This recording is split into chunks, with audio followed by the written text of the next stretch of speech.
Alright, kids, today we're going to talk about Arkansas. Let's go! Arkansas became the 25th state in the Union on June 15, 1836.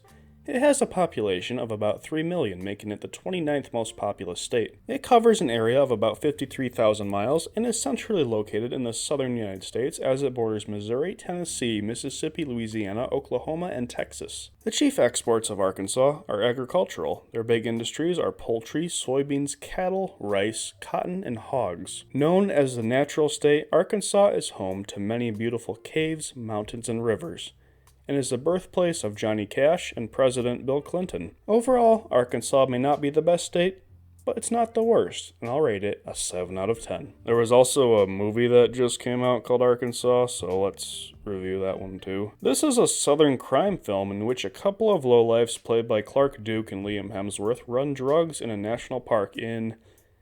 guess which state? When their boss is killed by outside forces, Duke and Hemsworth must lay low and use their wits so as not to incur the wrath of the Kingpin Frog, played by Vince Vaughn. Like Dragged Across Concrete last year, which also starred Vince Vaughn, Arkansas is a movie that really takes its time. It does a solid job setting up its characters. Duke is a class clown type who fancies himself an intellectual, and has always wanted a family to belong to. When he finally gets a chance to have one, the life he's always wanted is in danger of being ruined by the life that he's settled for. Hemsworth is a level-headed tough guy who always wants to be in control of the situation. And Vaughn, well, he's simply a businessman. Despite him being the villain, he's a big proponent of the good old-fashioned American values of hard work and self-reliance. He's not a one-dimensional bad guy, he's actually kind of likable at times. Even Jonna, Clark's love interest, was good, not because she was an exceptionally well-written character, but because actress Eden Brolin was very likable and charming in the role. It was interesting to me how once their boss is killed, Duke and Hemsworth don't go on the run like you might see in most movies.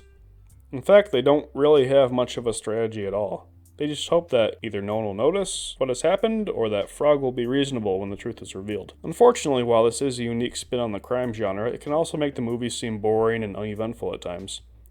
The movie is just under 2 hours long, but it seems more like 2.5, and when it's over, you might remember the characters and maybe a few lines of dialogue, but it'll be hard to remember much that happens. I was going back and forth between what rating I should give this one, because there is a lot to admire even if it doesn't quite come together very well. Then I saw a scene that forced me to drop this into Shark Exorcist territory. You see, there's this scene with Vince Vaughn in a pawn shop in 1985. As far as I can tell, Vaughn's character doesn't own a time machine, but nevertheless he has a VHS copy of Dante's Peak on the shelf, despite the fact that that movie came out in 1997. So yeah, unfortunately due to this unforgivable error, I need to give Arkansas a 0 out of 10. Or a 5. 5 is good too.